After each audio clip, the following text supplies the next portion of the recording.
오늘하고 내일 우리에게 말씀을 전해주실 목사님은 세종시에 있는 선한목자교회 문영호 목사님이세요. 문영호 목사님은 침례신학대학원 목회학 석사 그리고 신학 석사 과정을 하셨고, 그리고 이제 제가 전에 공부했던 사우스 웨스턴 베프티스트 티올로지컬 세미나리라고 하는 아주 긴 이름을 가진 텍사스에 있는 그 학교에서 박사 과정을 마치셨어요. 그리고 탁월하게 목회를 잘 하고 계신데, 제가 목사님 저랑 신학 미국에서 공부할 때 박사원 동기로다가 같이 공부를 하면서 보니까 늘 기도하고 계시고 늘 성경 읽고, 제가 본 사람 중에 제일 신실한 분이에요. 그래서 제가 진짜만 얘기하는 사람인 걸 여러분이 아시죠?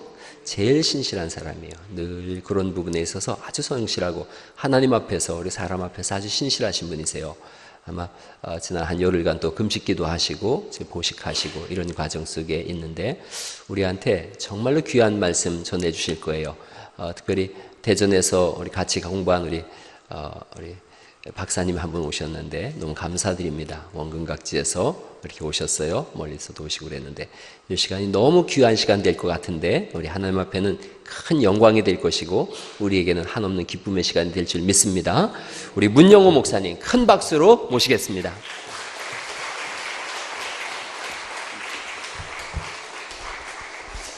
할렐루야. 네, 주님 안에서 우리 사랑하는 모든 성도님들 만나게 해서 반갑습니다.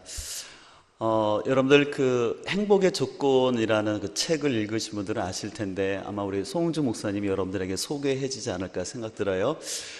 행복의 조건 여러 가지가 있지만 가장 중요한 행복의 조건 중에 하나가 뭐냐면 좋은 친구를 두는 거라고 얘기하고 있습니다. 그런 의미에서 저희 삶 속에서 하나님이 저에게 주신 큰 행복이 있는데, 그것은 제가 좋은 친구를 만난 거예요. 그래서 여러분들 친구 따라 어디 간다고 합니까? 예, 강남 간다고 하죠. 그래서 제가 세종시에서 익산으로 강남으로 왔습니다. 제가 우리 송은주 목사님 교제하면서 참 부러운 것이 있어요. 왜냐하면 저에게 없는 것이 있어서 참 부러운데, 일단 우리 송은주 목사님은 참 유머러스예요. 저는 재밌지가 못한 사람이거든요. 나무 토막 같은 사람인데 우리 송은주 목사님 늘 이렇게 유쾌하게 재밌게 하세요. 여러분들 공감을 안 하시는 것 같은데, 예, 원래 가까이 있는 사람에게 등잔 비치기 어둡습니다. 또 한 가지는 참 부러운 게, 제가 갈릴리 교회를 볼 때마다 음악이 참 넘쳐요. 그래서 라면 음악회를 통해서 지역사회에 참 섬기고, 오늘 와서도 이렇게 찬양 가운데 우리 찬양팀에 참 찬양의 은혜가 넘쳐서 또 이렇게 찬양을 참 잘하는 교회, 은혜가 넘치는 교회. 또 한 가지 더 했다면 우리 목사님 목소리가 참 좋으세요. 그렇죠? 잘 공감을 안 하시는 것 같은데, 예. 이럴 때는 좀 다른 교회를 가보셔야 됩니다. 예, 그래서 우리 목사님 참 목소리 좋고 그래서 너무 좋아요. 그래서 진짜 목사님이 편하고 또 즐겁고 유쾌하시고 또 유머도 많고, 예. 그래서 제가 농담 삼아 저도 갈릴리 교회 성도였으면 참 좋겠다. 그럼 1년에 한 2번씩 라면 음악회도 그냥 가서 보고 또 이렇게 아름다운 교제도 나눌 수 있어서 참 감사한데, 하나님께서 이번 시간들을 통해서 우리에게 큰 은혜의 시간 되기를 간절히 소망합니다. 여러분, 사경회라는 말 이제 많이 하실 텐데 참 좋은, 수준 있는 교회는 이렇게 부흥회하지 않고 사경회를 하시는 것 같아요. 이 사자가 어떤 사자인지 아십니까? 아마 어르신들은 아실 텐데 이 사자가 조사할 사자예요. 그리고 경은 글경인데 성경을 말하는 거죠. 회는 아시는 것처럼 모일회.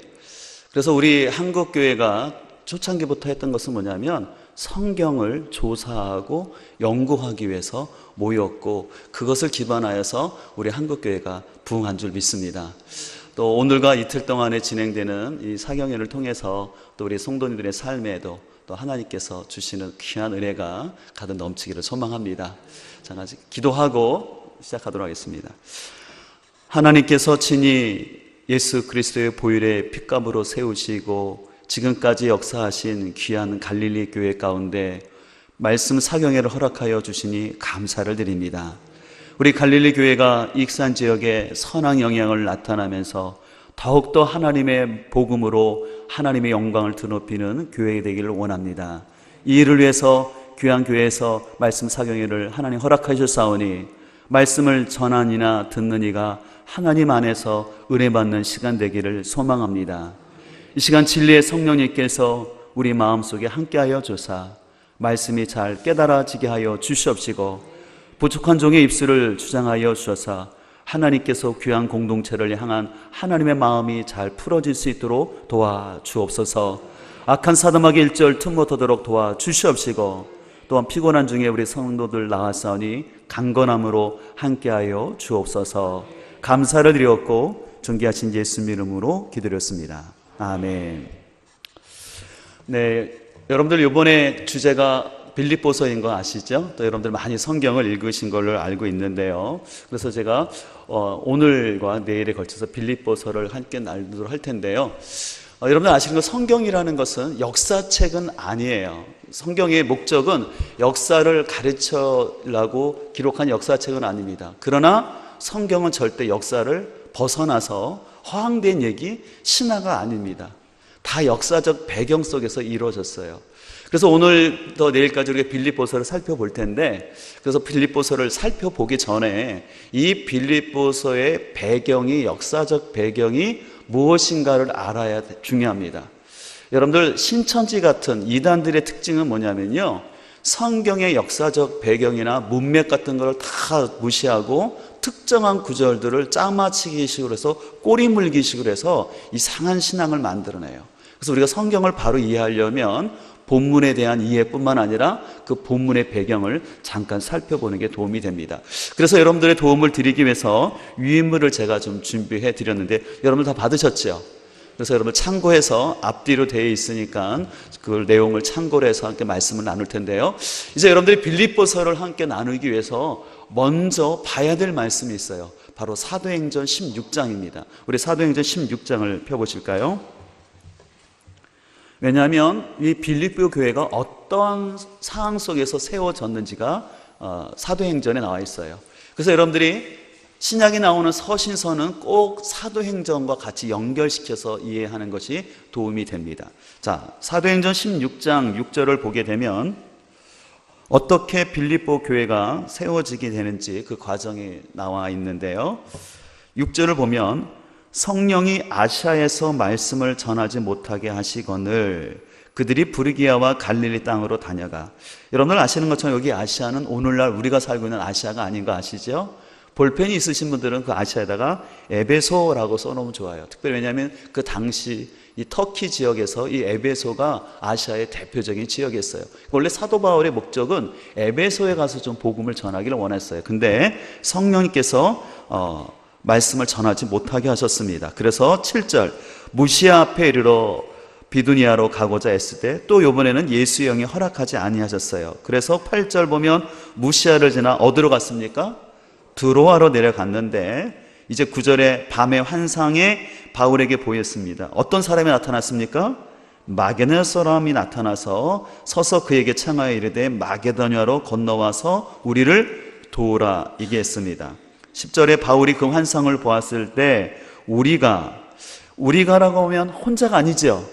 그러면 우리는 누구냐면 당연히 사도 바울뿐만 아니라 이 사도행전을 기록하고 있는 저자 누가예요. 그러니까 사도행전의 저자인 누가와 같이 합류하여서 곧 마게도냐로 떠나기를 힘쓰니 글로 가고자 했다는 거죠. 이는 하나님이 저 사람들에게 복음을 전하라고 우리를 부르신 줄을 인정하였다고 말합니다. 자, 그래서 11절 우리가 드로아에서 배로 떠나 사모드라게로 직행하여 이튿날 네아폴리에 가고 항구입니다. 거기서 빌립보에 이르렀는데 이는 마게도냐 지방에 뭐라고 말합니까? 첫 성이라고 했죠.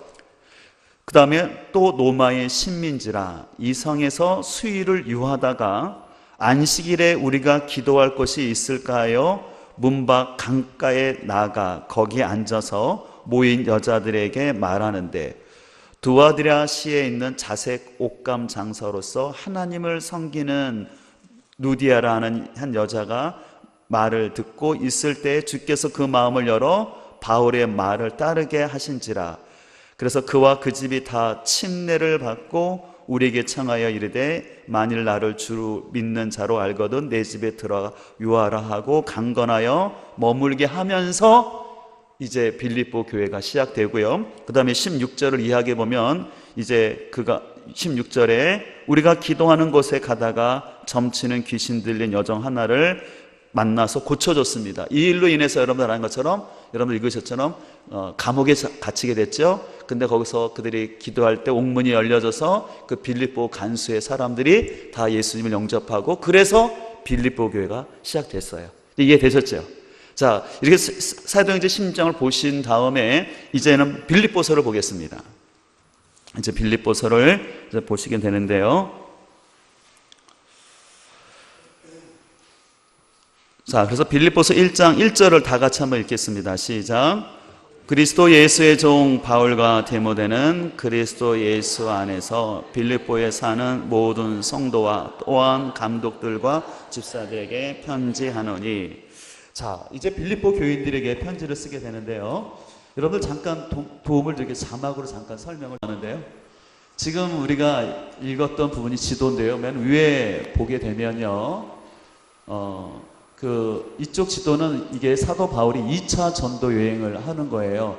이제 유대에서 떠나서 그가 이제 내륙으로 쭉 지나가서, 아까 아시아로 가자고 그랬죠? 이 아시아가 여기 에베소가 있거든요. 이쪽으로 가고자 했는데 하나님께서, 성령님께서 막으셨어요. 그래서 무시아를 지나 드로아가 이쪽이거든요. 여기서 밤에 환상을 보고 배 타고 네아폴리라는 곳이 있죠. 이거 항구거든요. 여기에 딱 도착해서 바로 마게도니아 지역인데, 여기에 첫 성인 바로 빌립보. 그래서 여러분 이쪽 지도 보게 되면 마게도니아라는 도에 빌립보라는 지역에 이르게 됐습니다.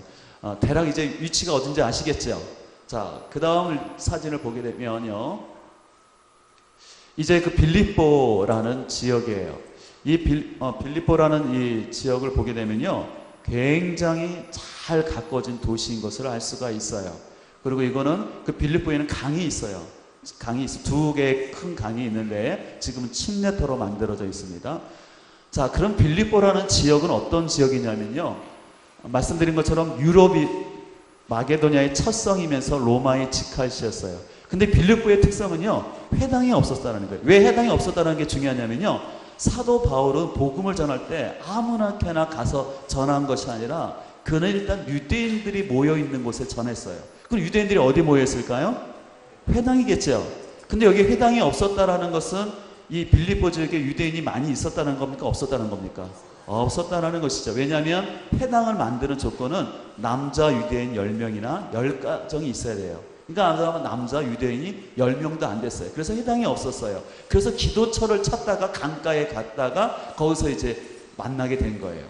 자, 그러면서 근데 이 빌립보라는 것은 알렉산더의 대왕의 아버지가 빌립 2세인데 이 사람이 타시안주로부터 이 땅을 빼앗아서 새롭게 도시를 건설해서 자신의 이름을 붙여서 빌립보라고 만드는 거예요.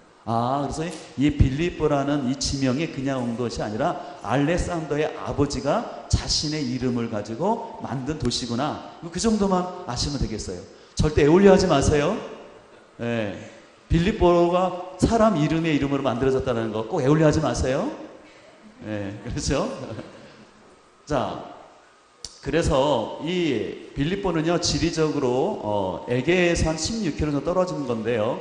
굉장히 비옥한 평원이에요. 특별히 이게 중요한데요. 에그나티아 도로라고 해서 여러분 모든 길은 어디로 통한다고 말하지 않습니까? 로마. 그래서 로마는요, 제국을 건설하면서 제일 중요한 게 도로 건설이었어요. 군사적 목적도 있지만 실은 세수를 확보하기 위해서 모든 세수와 군사들이 이용하기 편하도록 그렇게 마차, 전차가 다닐 수 있도록 아주 도로를, 여러분 생각해 보세요. 2000년 전에 저런 도로를 만들었다는 건 굉장한 기술이에요.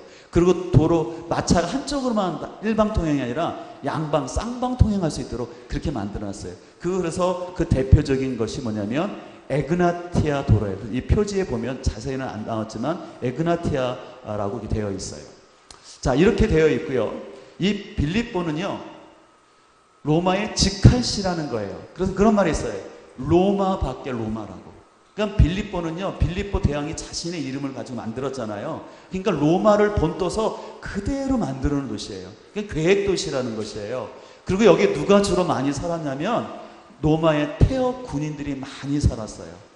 로마의 태역 군인들이 많이 살았다라는 것은 뭐냐면 그만큼 로마의 제도를 좋아하고 로마 황제에 대한 충성도가 굉장히 많았던 사람들이에요. 이게 왜 중요하냐면요, 사도 바울이 이 복음을 전했을 때 이 로마에 있는 사람들, 로마의 가치관과 종교관이 있는 거기 때문에 사도 바울이 전한 이 복음에 대해서 처음에 반발할 수밖에 없게 된다는 것입니다. 자, 그래서 이 로마는 특별히 시민권이 중요해요. 그래서 여러분들 빌립보서 4장에 보면 너희의 시민권이 어디 있다 그랬습니까? 하늘에 있다 그랬죠. 비교한 거예요, 사도 바울은. 왜냐하면 로마 시민권, 오늘날로 말하면 우리 요즘 세상에서 가장 좋은 시민권은 어느 나라 시민일 겁니까? 미국이죠. 옛날에는 그 미국 시민권 얻기 위해서 어떻게 하셨어요? 비행기 타고 하와이 가서 원정수산하고 놀지 않았습니까? 근데 오늘날 미국 시민권과 비교할 수 없는 특권이 있었는데 재산을 소유할 수 있고 이전할 수 있고 민사 소송권이 있고요. 인두세나 토지세가 감면을 받았어요. 그리고 빌립보에 사는 사람들은요, 채찍질과 십자가형이 면제가 됐어요. 원래 로마 시민권이 있는 사람은 아무리 큰 죄를 졌더라도 채찍질을 당하거나 십자가형에 처하지는 않아요. 그럼 십자가에서 죽었다? 그 사람은 반역죄라는 거예요. 그런 의미에서 여러분들 빌립보 사람들이, 유대인들이 이 로마에 있는 사람들이 복음을 받아들이기가 꺼리꼈던 이유 중에 하나는 뭐냐면 로마에는 절대 채찍질을 당하거나 십자가형에 죽지 않는데 예수님은 어디에 죽으셨어요? 십자가에 죽으셨죠. 근데 그 십자가에 죽은 예수님을 메시아라고 그리스도라 믿으려니까 당연히 가치관에 충돌이 올 수밖에 없었다는 것입니다. 그래서 아까도 말한 것처럼 폐역군이들이 많이 있었고 황제에 대한 충성도가 굉장히 높았던 것이죠. 바로 이런 상황에 있는 빌립보 성도들을 향해서 사도 바울은 로마 황제가 아니라 예수 그리스도가 여러분의 주다라는 것들을 이제 선포하게 됩니다. 자, 그러면 빌립보 교회가 언제 세워졌냐? 아까 말한 것처럼 2차 전도 여행 때 51년경에 세워지게 됐습니다. 그래서 우리 아까 잠깐 읽은 것처럼 사도행전 16장에 나오는 것처럼 바울의 투옥을 계기로 해서 그 가족에게 복음을 전하고 유럽의 첫 교회가 세워졌는데, 특별히 이 빌립보 교회는요, 사도 바울에 있어서 늘 떠나지 않는 첫사랑 같은 거예요. 여러분들 아이를 낳아도 첫 아이가 사랑이 많이 가잖아요. 좀 내리사랑도 있지만 첫 아들에 대한 그런 마음이 있지 않습니까? 그 첫사랑은 귀한 거잖아요. 그러니까 이런 사도 바울이 유럽에서 첫 번째로 세운 교회였어요. 그러니까 사도 바울의 마음도 늘 그 빌립보 교인들을 향해서 기쁠 뿐만 아니라 이 빌립보 교인들도 이 바울을 향한 마음이 굉장히 애틋했어요. 다른 어떤 교회보다도 그런 교회였다라는 걸 기억하시고요. 그렇기 때문에 이 교회가 바울의 후원자 역할을 해서 사도 바울이 계속해서 복음을 전할 때 도움을 줬어요. 옆에 있는 그림은 뭐냐면 추정하는 건데 바울 사도가 머물렀던 감옥이다라고 얘기하고 있습니다. 이 종교적인 배경을 알 필요가 있는데요. 아까 우리가 잠깐 제가 다 읽지는 않았지만 사도 바울이 거기서 안식일에 있다가 거기 간세 점치는 여정이 있었죠. 그래서 그 여정을 고쳐주지 않았습니까? 점치는 여정이 있었다는 것은 뭐냐면 그 로마의 풍습 가운데 가치관 속에는 이 점성술이 굉장히 유행했어요. 이 점성술이라는 것은 뭐냐면 미래를 내다보는 점이거든요. 그래서 점이 안 좋게 나오면 어떡할까요? 사람도 불안하잖아요. 그러니까 그 미래를 담당하고 있는 신에게 가서 점을 치고 어떤 그런 것을 이제 극복하려고 했는데 그것을 못하게 하니까 당연히 그 여자를 통해서 이익을 보던 사람들이 사도 바울을 싫어할 수밖에 없었습니다. 자, 그런 걸 통해서 알 수 있는 것은 이 빌립보라는 곳이 굉장히 마술이 잘 성행했던 곳이었고, 또 여정의 주인들이 뭐라고 말하면 로마인의 풍속을 아닌 다른 것을 따르겠다라는 것은 뭐냐면 이 당시 로마의 가치관, 헬레니즘의 가치관은 뭐냐면 인생에서 회의주의와 숙명주의, 우상숭배가 가득하는, 쉽게 말해서 혼합주의적인 다신교 숭배가 많았어요. 신을 하나 만드는 것이 아니라 여러 신들을 만들어 놓은 거예요. 바다에 가면 용신을 하되고 산에 가면 산신을 만들어야 되는 거죠. 왜? 그래야지 편하니까. 근데 여러분들 하나님은 유일신이잖아요. 그러니까 가치관하고 충돌하는 거예요. 사람들은 자신의 욕망과 두려움을 해결하기 위해서 여러 신들을 만들고 섬겨야 편하는데 하나님은 그런 형상도 만들 뿐만 아니라 오직 유일하신 하나님이라고 말하니까 당시의 가치관에 있는 사람하고 틀려요. 여러분들 지금 제가 자꾸 좀 가치관 얘기를 하잖아요. 왜 가치관 얘기를 하냐면요, 신앙은 종교적인 행습이 중요한 것이 아니라 가치관의 변화예요. 한번 따라 할까요? 신앙은 종교적 행습이 아니라 가치관이 중요합니다.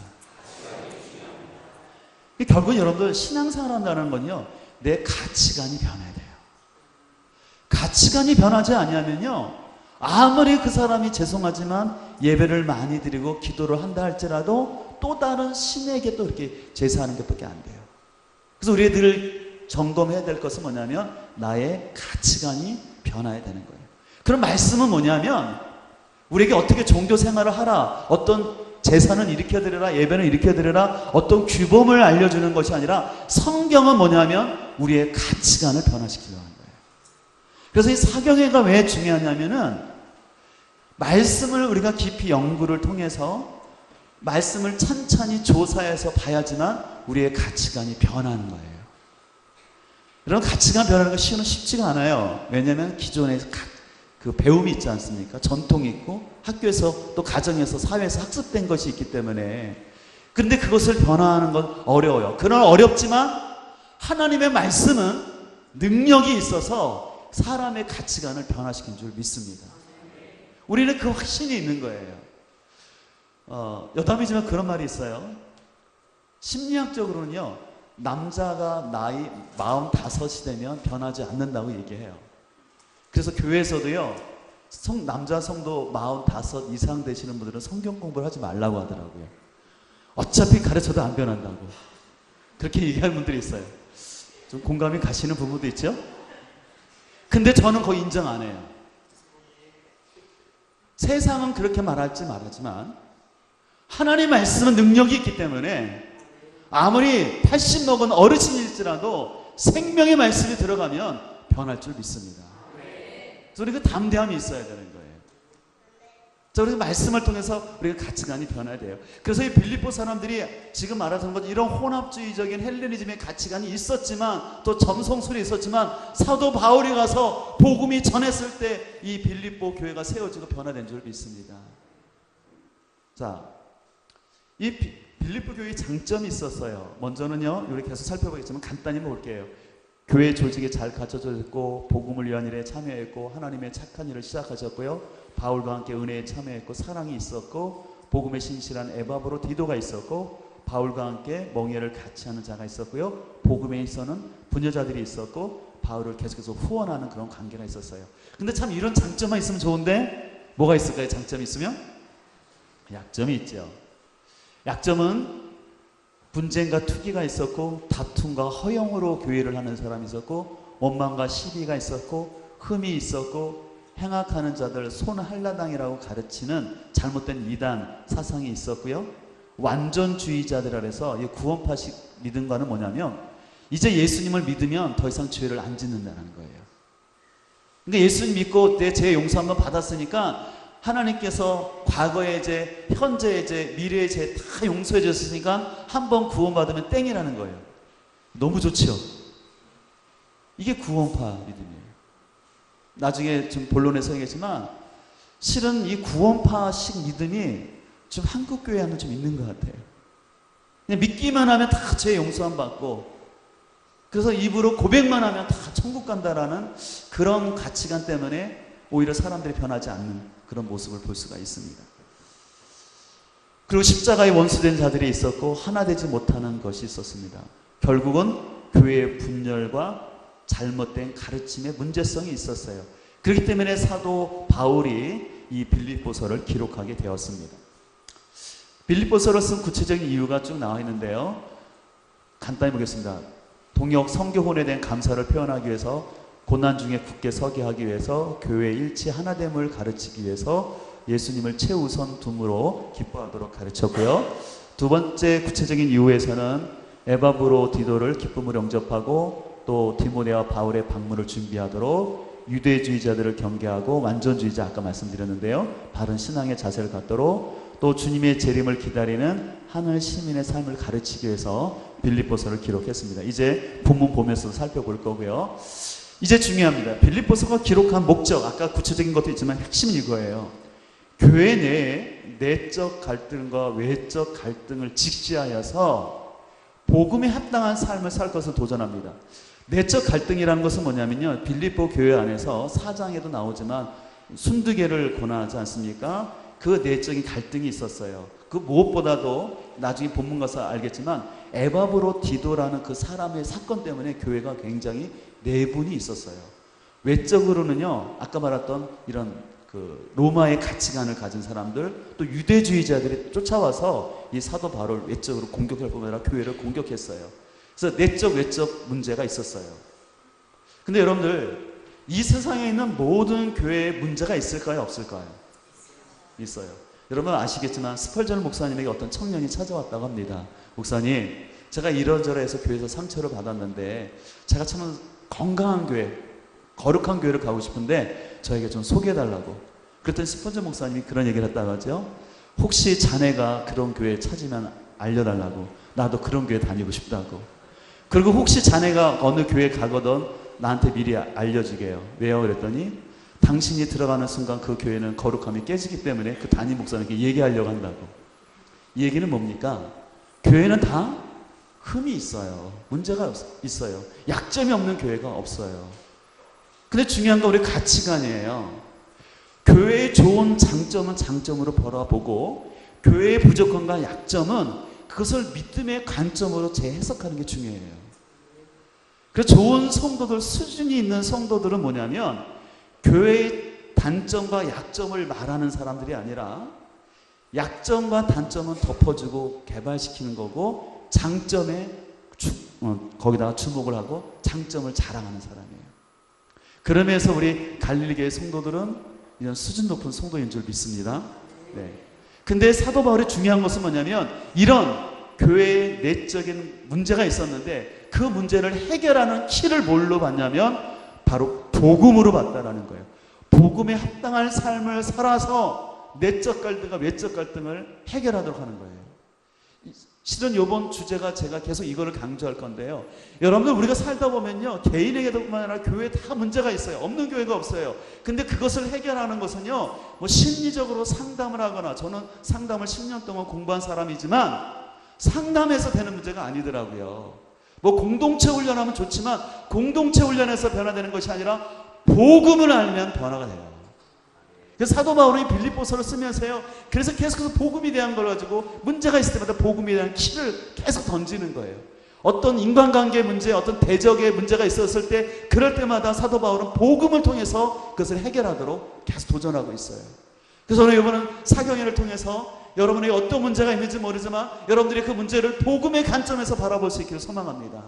그래서 여러분 안에 복음이 분명하여져서 그 복음으로 여러분 안에 있는 내적인 문제나 또 외적인 두려움의 문제들을 여러분들이 잘 이겨낼 수 있기를 소망합니다. 두 번째는 그리스도의 마음을 품고 하늘 시민권자로서 그리스도를 최우선으로 하는 복음에 합당한 삶을 함으로 기뻐할 것을 당부합니다.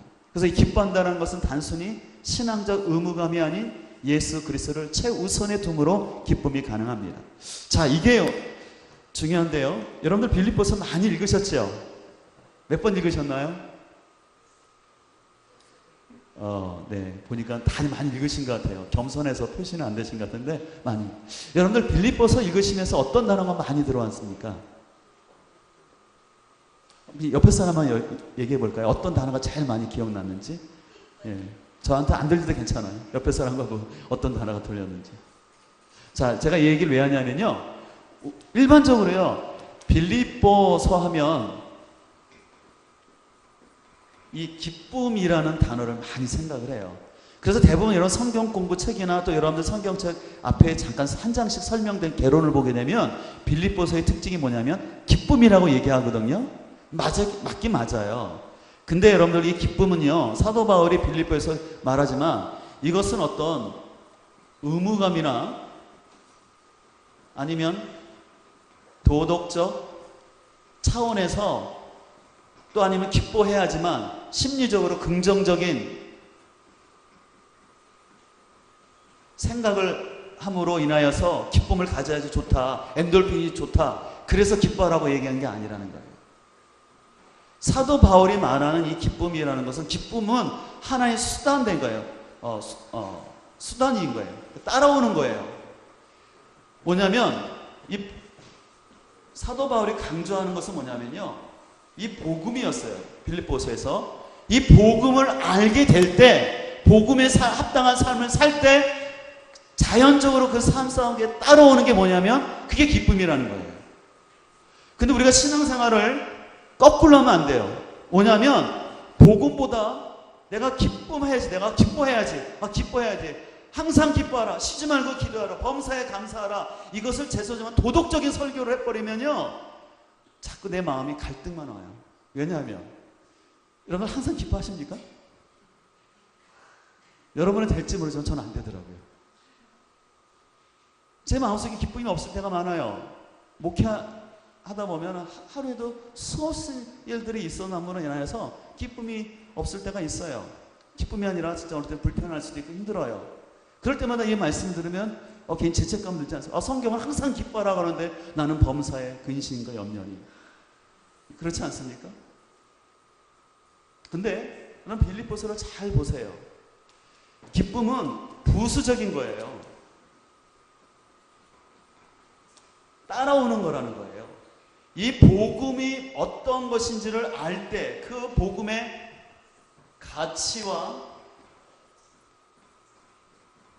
깊이를 깊이 알고 나면 이 복음 때문에 환경을 넘을 수 있는 기쁨이 생긴다는 것이에요. 근데 복음을 알지 못하는 가운데 내가 스스로 기뻐해야지 좋대, 기뻐해야지 오래 산대, 그런 도덕적인 관점으로 어떤 심리적인 차원에서 여러분들 기쁨을 누리려고 하면요, 한계가 있어요. 그래서 이번에 우리 빌립보서 공부를 통해서 사도 바울이 말하는 기쁨이라는 것이 그냥 기뻐하라는 도덕적이고 윤리적인 가르침이 아니라 사도 바울은 이 기쁨은 부수적인 거였다. 그것은 뭐냐면 복음을 알 때 나타나는 것이라는 거예요. 그러면 복음은 무엇입니까? 복음은 좋은 소식이죠. 좋은 소식, 굿 뉴스에 동서남북의 좋은 소식이에요. 그러면 좋은 소식은 무엇입니까? 예수 그리스도께서, 다 아시는 거지만 얘기합니다. 우리를 위해서 죽으셨어요. 왜 죽으셨습니까? 우리 인간의 본질적인 문제인 뭐를 해결하기 위해서요? 죄의 문제를 해결하기 위해서 죽으셨다라는 것이에요. 그 다음에 예수님께서 다시 부활하셨죠.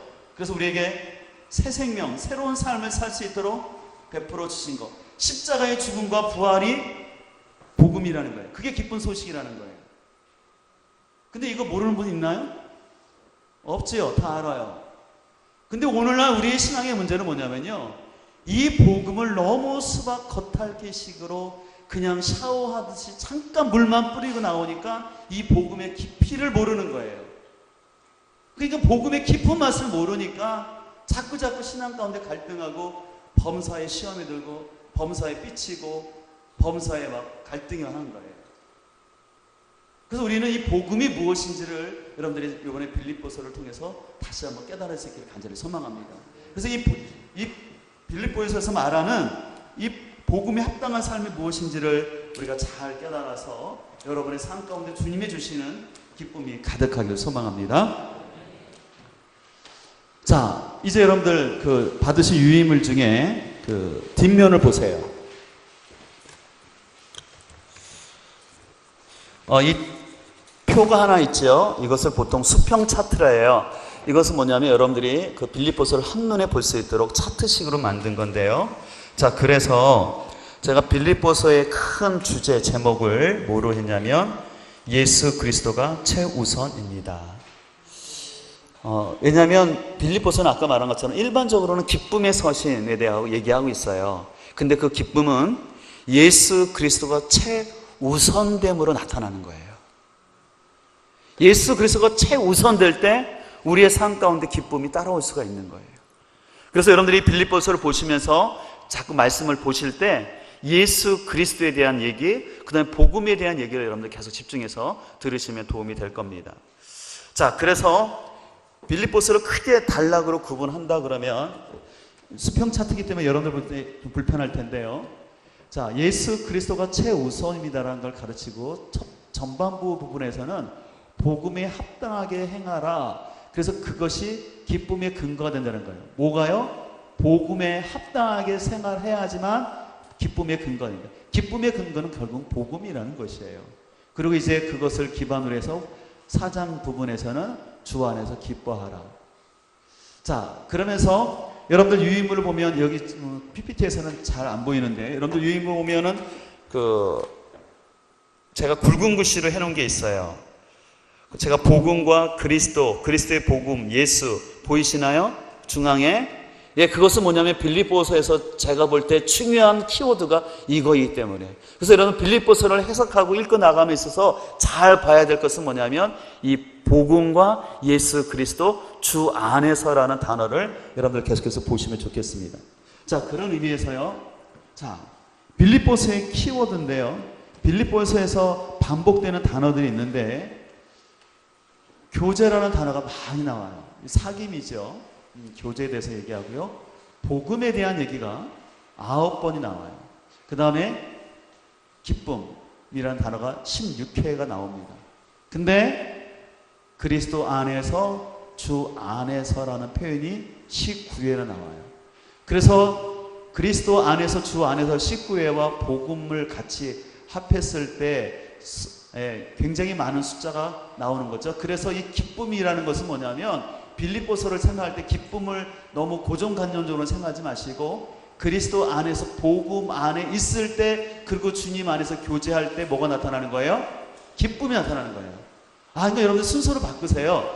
그냥 내가 기뻐해야 되고 노력해야 되구나. 내가 슬픔에도 불구하고 기뻐해야지.